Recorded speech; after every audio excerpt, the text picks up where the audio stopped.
Assalamualaikum warahmatullahi wabarakatuh.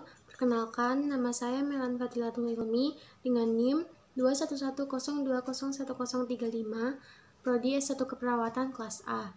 Di sini saya akan mempresentasikan tugas video bahasa Indonesia dengan judul Saatnya Bangkit.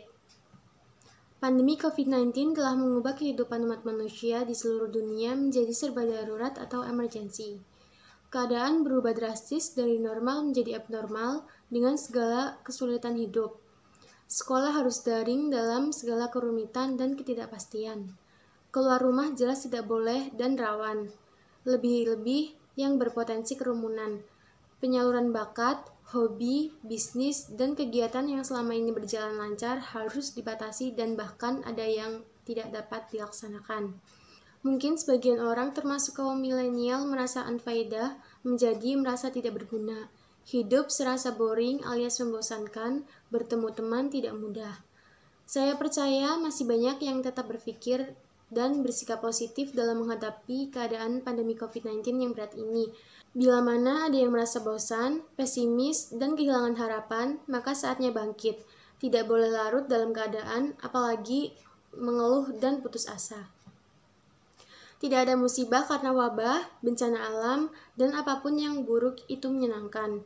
Digambarkan dalam Al-Quran yang artinya sesungguhnya manusia diciptakan suka berkeluh kesah lagi kikir. Apabila ia ditimpa kesusahan, ia berkeluh kesah. Dan apabila mereka mendapat kebaikan, ia amat kikir. Kecuali orang-orang yang senantiasa mendirikan sholat. Quran Surat Al-Ma'arij Juz 19 ayat 22. Mari semua bangkit, jangan larut dengan berkeluh kesah, jenuh, bingung, dan apalagi putus asa karena kondisi pandemi. Memang berat, tapi harus dijalani. Sikapi musibah dengan kesungguhan dan kesabaran, sebagaimana diajarkan agama. Dan sesungguhnya kami benar-benar akan menguji kamu agar kami mengetahui orang-orang yang bersungguh-sungguh dan yang bersabar di antara kamu, dan agar kami menyatakan baik buruknya hal ihwalmu. Quran Surat Muhammad ayat 31. Ubah cara berpikir dari negatif menjadi positif, dari pesimis menjadi optimis. Jangan biarkan diri menganggur, lakukan kegiatan apapun yang positif. Membaca sambil santai, menulis, berolahraga, bermedsos yang positif dan seperlunya, dan kegiatan lain yang bermanfaat. Ganti suasana di rumah dengan aktivitas yang positif dan menyenangkan. Dari rumah, kita bisa berkorespondensi dengan teman dan kerabat secara baik. Ciptakan suasana hati yang positif. Bersangka baik kepada keadaan, di balik musibah pasti ada hikmah. Hidup tidak selamanya suka, tetapi ada juga dukanya.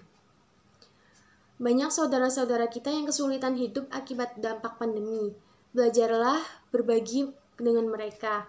Pasti membawa kebahagiaan di hati, dan hidup menjadi bermakna.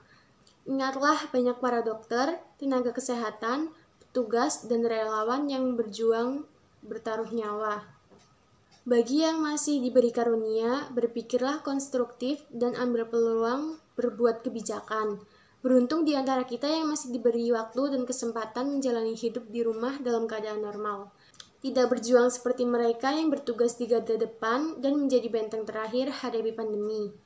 Jadi, tidak ada alasan hidup menjadi jenuh dan kosong. Banyak kesempatan untuk berhidup positif dan berbuat kebaikan bagi sesama.